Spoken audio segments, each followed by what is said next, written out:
What is up, YouTubians? Cooter Malloy here, coming at you with another exciting video. And I guess this one you could call stainless steel pan beginning to end of its lifetime. Okay, so if you saw my previous two videos, you saw how I seasoned these stainless steel pans. These are Pathfinders. Pathfinder makes these great 8-inch folding skillets. And they're fantastic. I love the thick bottom, by the way. It just keeps everything, evenly, cooking temperature, all that kind of stuff.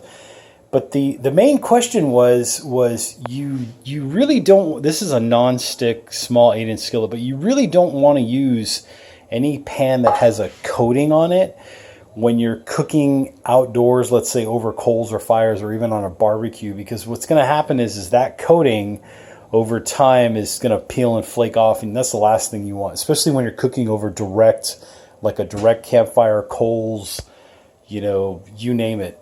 So this one I got, this is a 8-inch, I think it's a Bromwell or a National, I can't remember. If somebody knows who makes this pan, by the way, please let me know. It was probably made, it's got number 40 stamped on it. It was probably made somewhere decades ago, the 70s, maybe even the 40s, I have no idea. But this pan has lasted me a lifetime. Anyways, the goal is to try to get your new cookware to perform like your old cookware with that perfect non-stick coating. So how do you do that? So in the last two videos, what you saw was, you saw basically kind of me using the onion and the bacon. But what I did was when I took the pans out of the box, I clean them really, really good with Barkeeper's Friend. This is Barkeeper's Friend. By the way, there will be a link to most of these things that you see here that I use down in the description below. But I cleaned the pans with a scrubber, a sponge, and Barkeeper's Friend just right out of the box, top, bottom, everything. Tried to clean as much as I could. Just basically trying to get rid of that manufacturing process oil or whatever. So clean the pans, wash the pans, dried them off with a towel, and then basically put them on the stovetop. What I did then was I used bacon. This is just Costco bacon, but I cut the bacon in half, and I managed to get 3 slices in each pan. Really low heat, cooked down the bacon, and that first initial cooking of the bacon gave it this really dark, like outer rim color. Basically, super low heat, like between low and medium, but super low heat helps to render out as much fat as possible. So I took the bacon out of the pan, and with the bacon grease still in there, I cooked up about 1/4 of an onion in each pan. So chopped up the onion, threw that in there, let that go for 20 minutes or so till the onion got really, really, really dark brown. Like not burnt, but just really dark brown on low heat, like I said, and just let the onion cook. So then I took the onion out of the pan and then wiped the pan with paper towels, just completely wiped out both pans. Didn't wash it, no water, no soap, no nothing. Just basically wiped out the pans. Then what I did was I put about 2 tablespoons of olive oil. This is what I keep my olive oil in, by the way. But I used 2 tablespoons of olive oil in each pan. And then on low heat, always keeping this on low heat, I cooked up an egg in each pan. And basically, this whole process of cooking the onion and cooking the egg, there's something in each of those, like some kind of enzyme or a protein, which helps to make a polymer layer or polymerize the bottom of the pan to turn it into a non-stick surface. To turn it into this, basically, is what you're trying to do. So cook the egg, low heat, I'd say about 2 or 3 minutes on each side. Gave it a flip, cooked it 2 or 3 minutes on each side, and then pulled the egg out. And then, didn't wash the pan. I basically wiped it with a paper towel. So no water has touched this pan since the first initial cleaning, and I probably won't use water or have to use water or any kind of harsh detergents ever again. But basically wiped out the pan, and then now it's ready to go for next time. And that surface is so slick and so smooth, it's hard to describe. It's like 2 pieces of ice rubbing together, basically. But from here on out, when I cook in this pan, it's okay if I make bacon, like if I chop it up kind of like I'm going to make like a pancetta style, throw some onion in there and then throw the egg in there and make an omelet, that's totally fine. But in that very first initial seasoning process, I made sure to wipe out the bacon grease and start with fresh oil when I made my egg. That's a crucial step. Like, I think most people screw up there.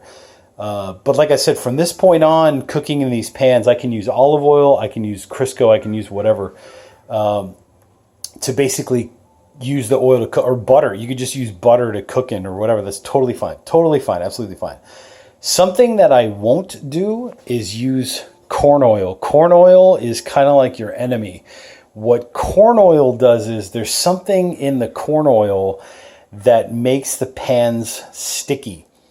Like, you'll get this gummy effect, this really gooey gummy effect, and it's a pain in the ass to clean it out. So that's one tip, ding, ding, ding, golden nugget, that I'm going to tell you is try to avoid using corn oil. It's okay to use vegetable oil, like all vegetable, Crisco. This could be, I think I talked to the lady on the phone from that manufactures this. It's okay if you use, this is the solid form, I guess, of Crisco, but you could use liquid vegetable oil. That's totally fine. You can use olive oil. That's totally fine. You can use bacon grease. That's totally fine. But there's something in the corn oil. I cannot describe it or explain it to you. But there's something in the corn oil that makes your pan super gummy and sticky. So try to avoid that. Let's go a step further. Let's say I made a piece of chicken in here or a piece of fish and I got some really stuck on stuff. You've seen me do this in tons of videos before, but what I would do is take the fish out, take the chicken out, whatever was in there, a piece of steak, you know, you name it. Wipe down the pan with some paper towels, then pour in some olive oil or vegetable oil with the pan all gummy and sticky the way it is, and then just throw in a quarter of a cup to a half a cup of chopped up onion. Red onion, yellow onion, Maui onion, scallions, makes no difference as long as it's in the onion family. Throw the onion in there, low heat. So really, really like the lower end of the spectrum, low heat. And let the onion lift up the sticky bits off the bottom of the pan. Use a wooden spatula, like always wooden. Try not to use steel in these or any kind of harder metal, like no titanium, but just try to use like a wooden spatula, wooden spoon. If you're camping, you're hiking, you're backpacking, just make one out of a stick. You know, cut the stick, shape it, and just make a nice little like sharp edge on the stick where you can scrape and yada, yada, yada. But then wipe out the pan with a paper towel and you should be ready to go for next time. In an all-out absolute emergency, like if you really have to clean out the pan, you burnt something in there, you left it on too long, what I would do first is try the Lodge scraper. So this is a Lodge pan scraper. There is a link to this in the description below. But try the Lodge scraper first. Try to scrape up the sticky bits. Follow it up with an onion. Like cook the onion with some olive oil. Low heat. Remember, just really, really low heat. If that doesn't work, go to your Underbelly chainmail scrubber. There's also a link for this in the description below. Use the chainmail if you have to try to lift up more sticky bits. Wipe it with a paper towel. Follow that up with red onion, some olive oil or vegetable oil. If that doesn't work and you really got some sticky bits and you absolutely have to go to the barkeeper's friend, so be it. I mean, that's really going to destroy your seasoning, but if you have to use barkeeper's friend and a scrub brush or a thing, or if you have to use a combination of barkeeper's friend and the Underbelly chainmail scrubber, so be it. Just know that you need to really wash your pan. Use hot soapy water with the barkeepers. Wash it out, dry it out, and then you're ready to re-season it again. So I would just repeat the whole bacon process. Cook the bacon till it's nice and like charred, like extra golden crispy.